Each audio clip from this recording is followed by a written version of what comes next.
គ្រូតចំណុចបន្ទាប់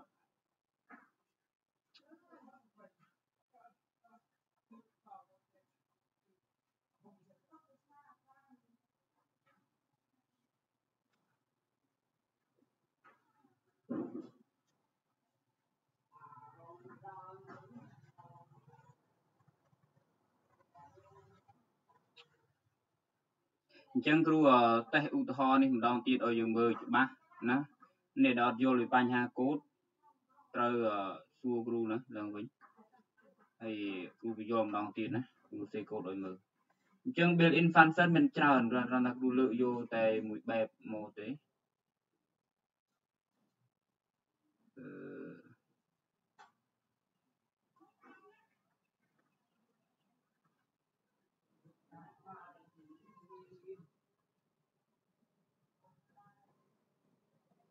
រៀនទី5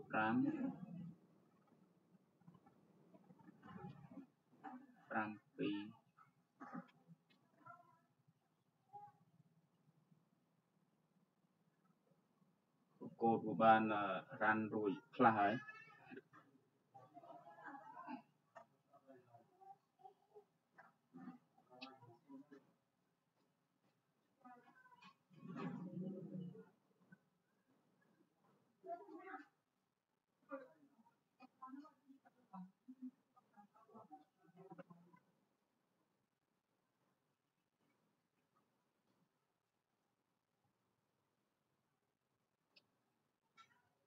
អូខេនេះណានេះគ្រូសរសេរច្រើនយ៉ាងណាកាលពីគ្រូបរៀនមុនប៉ុន្តែខ្លាចយើងពិបាកយល់ឥឡូវគ្រូសរសេរឡើងវិញបន្តិចទៅអញ្ចឹងដំបូងការសរសេរកម្មវិធីយើងត្រូវសរសេរ header file include ណា IO stream ណាមួយទៀតយើងតាក់ទងនឹង math យើងសរសេរ include math ហើយ using name space std ហើយយើងសរសេរ in main ណាហើយ return 0អញ្ចឹងគ្រូ save វាឲ្យមកតាក់ទងនឹង L5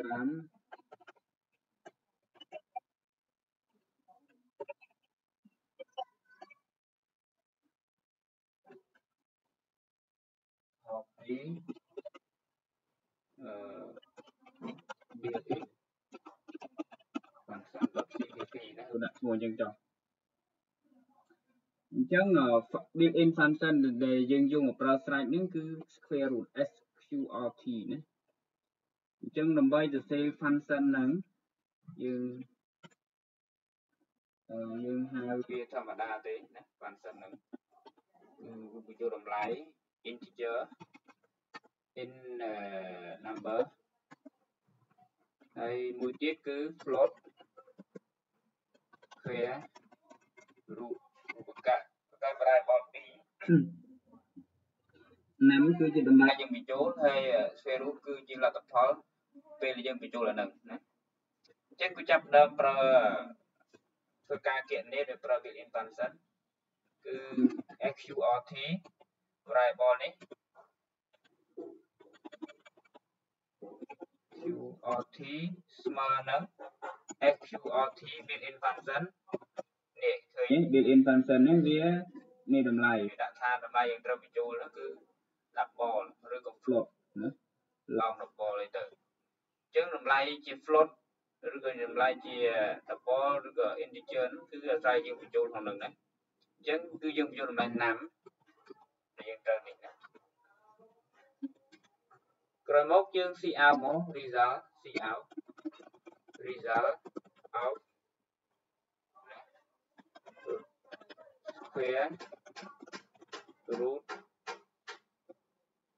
square root នៃតម្លៃប្រមាណ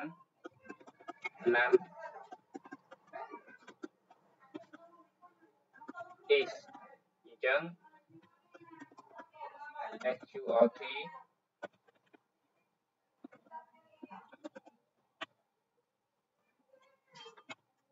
square root NDL ចូលបន្ទាត់អ Chẳng cái này nam ní dương tầm an ní thì lớn nhưng cho lại nam tầm đó ngồi bảo chụp keyboard nhưng xin nam mà nó đọc mũi chương nhâm ran mới khôi kế mơ bị prap tha semicolon before string constraint like semicolon này nè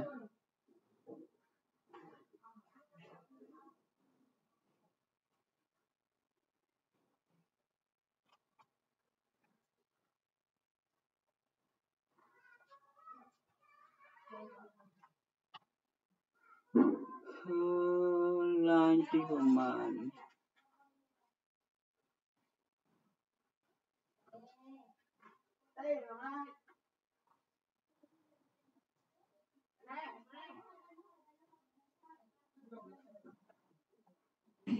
nó lan chít đắp khó rồi cô lan chít đắp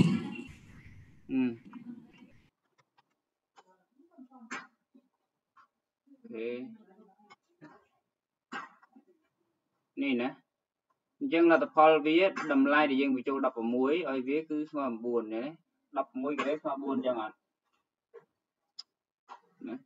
chân bị sân thì dương trong ke vì đập muối đấy dương còn mày đã fix chứ dương bị châu đầm lai bị keyboard với dương cc out mà enter number chẳng hả ICN nè ra non tiết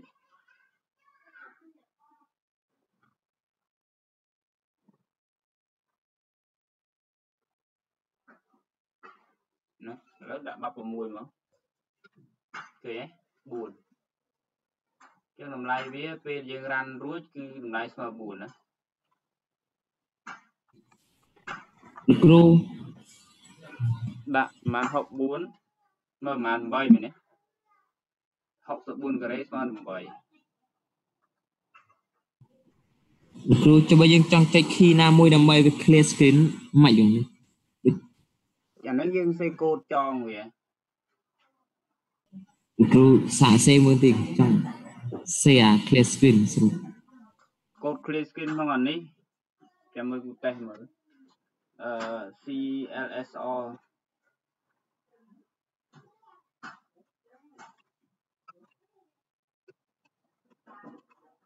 đang nhưng mà header file khan là sẽ là vậy con io con io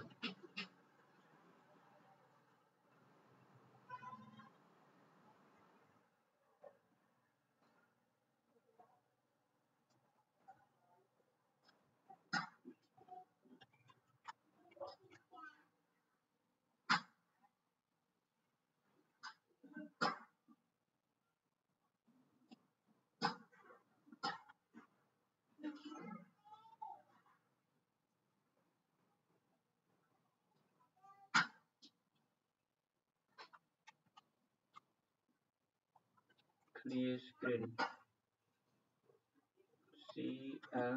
CLSCO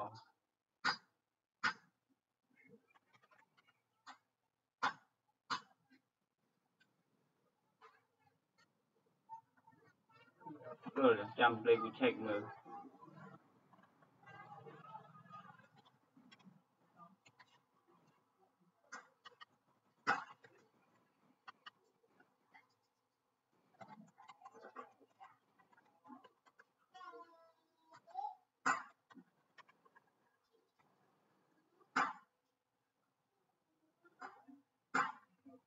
rồi chơi với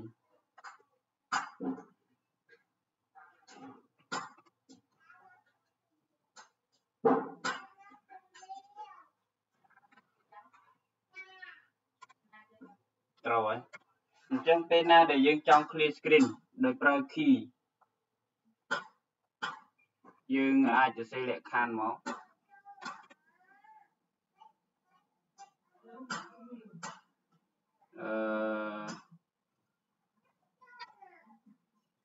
ឆា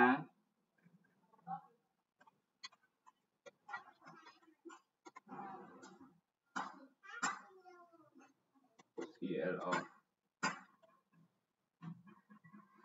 chẳng dừng xem một if CLS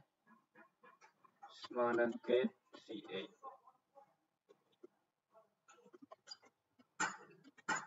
if CLS smaller than C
vì bắt được nhận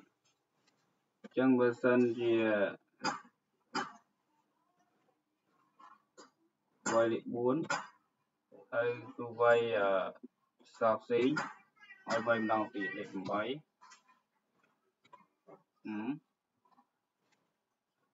tôi quay lại màn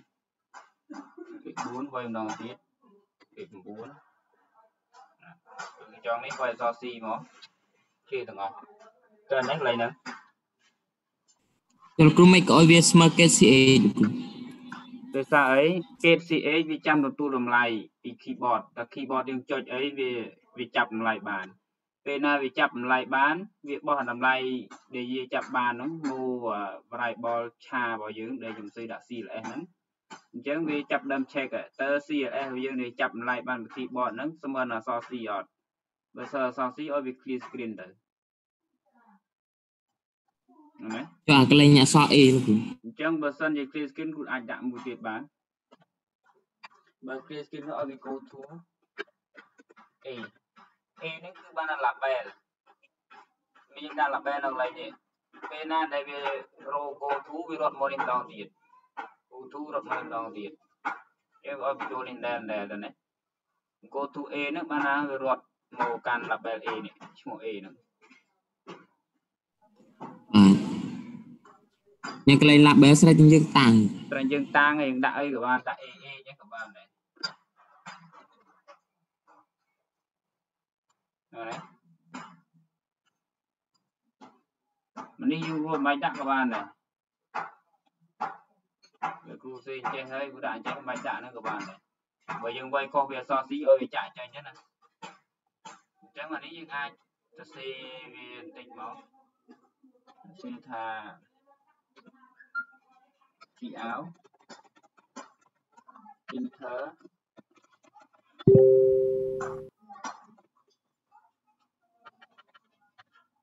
do you want to continue đại yes no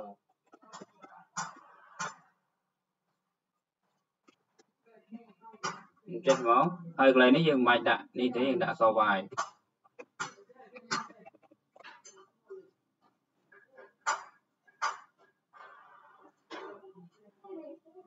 rồi buồn máu enter bật máu cây với xuôi dương ạ đuôi con nhú rồi so bài máu hơi lệ của mán bật buồn bằng máu thật bật máu thế bên cây phải n rồi press enter con nhú lúc bật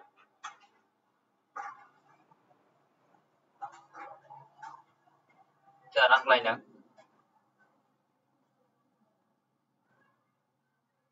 cho này bên đây thế CCR ENDR ở bên trong của tuần mùi rồi về khôn chụp này ở đây mình làm việc nó 4 mình chụp dễ phải 5 chụp dễ clear chụp 7 chụp n ok về xuôi dưới chẳng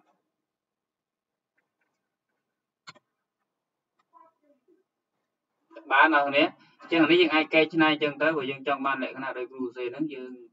sùng ruột lại như tới đây phần năng đấy chân dương to mê điến từ mà chụp nội tiết nông cả này đi dương vô đấy nè chân nhờ cụ này oi tới dương chăm vô thực tế cái sùng ruột này